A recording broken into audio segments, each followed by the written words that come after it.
Figure shows the intensity wavelength relations of the X-rays coming from the two different Coolidge tubes. ठीक है. The solid curve represents the relation of the tube A in which the potential difference between the target and the filament is VA. ठीक है. Battery VA की लगा दिया है tube A के अंदर. तो सॉलिड कर्व है ट्यूब A वाली, सॉलिड कर्व है ट्यूब A वाली, और ये डॉटेड कर्व है ट्यूब B वाली. दो ट्यूब्स हैं, मतलब दो कॉलेज ट्यूब्स हैं इस तरीके से. अब देखो पहले वाले केस में अगर हम लोग बनाए तो यहाँ पे ये एक तो ये बना दिया आपने और एक ये बना दिया, ठीक है, और यहाँ पे ये बैटरी लगा दीजिए. ये VA की बैटरी लगा दी पहले वाले केस में. तो पहले वाले केस में VA की बैटरी लग गई जी. And the atomic number of the target is ZA. यहाँ पे जो एटॉमिक नंबर यूज कर लिया वो ZA यूज कर लिया पहले वाले केस के अंदर. तो और इसकी है ये वाली सॉलिड कर्व है. और ये बताइए इसके अंदर दूसरे वाली कर्व जो है उसमें पोटेंशियल रिप्लेस कर दिया, इसको VB कर दिया और ZB कर दिया. ठीक है. तो अब आप एक बात बताओ, एक तो इसने ये पूछा कि एक तो Z को कंपेयर करना है आपको और एक VA और VB को कंपेयर करना है. पहले VA VB को कंपेयर करते हैं. आपको मैं एक बात बताऊं, लैम्डा मिन का फॉर्मूला क्या होता है? लैम्डा मिन का, ये एक अच्छा क्वेश्चन है भाई और इम्पोर्टेंट भी है. HC/EV होता है, HC/EV. जिसका V ज्यादा उसका लैम्डा मिन कम, जिसका V ज्यादा जिस ट्यूब के अंदर उसके अंदर लैम्डा मिन कम हो जाएगा. तो ये बताइए V ज्यादा किस केस में है, इसमें लैम्डा मिन कम किस केस में? सॉलिड कर्व के केस में. सॉलिड कर्व के केस में लैम्डा मिन कम है, और लैम्डा मिन कम का मतलब क्या हुआ? लैम्डा मिन कम है तो इसका मतलब वोल्टेज ज्यादा, वोल्टेज ज्यादा हो गया यहाँ पे.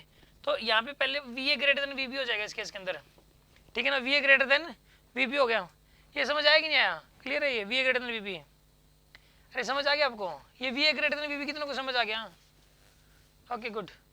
ये सीधी सी बात है, इसका लैम्डा मिन कम है. दो कर्व बना दी अगर इंटेंसिटी लैम्डा की, और जिस केस में लैम्डा मिनिमम कम होगा ना उस केस के अंदर पोटेंशियल क्या हो जाएगा बताइए?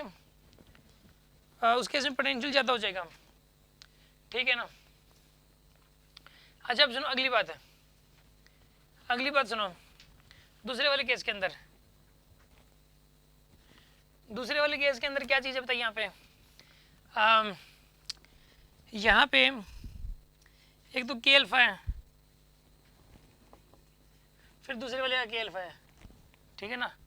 पहले तो इसका इस डॉटेड वाले का K अल्फा और एक इस डार्क कर्व वाले का K अल्फा है. दो K अल्फा आ गया आपके पास. अब एक K अल्फा क्या होता है बताइए?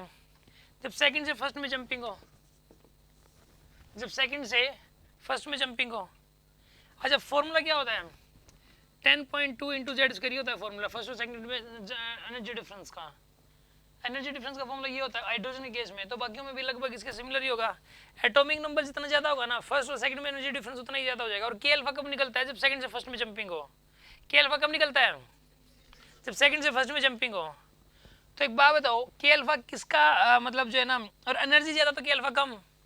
K अल्फा बताइए इसका कम है, K अल्फा कम है, यानी कि इसके अंदर K अल्फा कम है, यानी सेकंड और फर्स्ट के बीच में एनर्जी डिफरेंस ज्यादा है. और सेकंड और फर्स्ट के बीच में एनर्जी डिफरेंस ज्यादा तब होगा जब जेड की वैल्यू ज्यादा होगी. अरे समझ आ रही है कि नहीं आ रही है? चलो एक बात बताओ, हाइड्रोजन के अंदर फर्स्ट और सेकंड में एनर्जी डिफरेंस ज्यादा है कि हीलियम में फर्स्ट और सेकंड में एनर्जी डिफरेंस ज्यादा है? हीलियम में. क्यों? क्योंकि उसमें जेड की वैल्यू ज्यादा है. ठीक है. लिथियम में जेड की वैल्यू और ज्यादा है तो फर्स्ट और सेकंड के बीच में एनर्जी डिफरेंस और भी ज्यादा हो गया. थर्ड और फोर्थ के बीच में जेड की वैल्यू और ज्यादा है तो एनर्जी डिफरेंस और भी ज्यादा हो गया. ठीक है ना. यहाँ पर इस केस के अंदर एक बात बताओ आप मुझे, यहाँ पे जिस केस में जेड की वैल्यू ज्यादा उस केस में एनर्जी डिफरेंस भी ज्यादा, जिस केस में जेड की वैल्यू ज्यादा उस केस में एनर्जी डिफरेंस भी ज्यादा हो जाएगा इस चीज के अंदर. ठीक है ना. तो अब यहाँ पर एक बात बताइए कि K अल्फा जो है ना ये लैम्डा इसका कम आ रहा है, तो यानी इसका एनर्जी ज्यादा नहीं कि इसका मतलब जेड ज्यादा. तो यहाँ पे जेड भी ग्रेटर देन जेड आ जाएगा.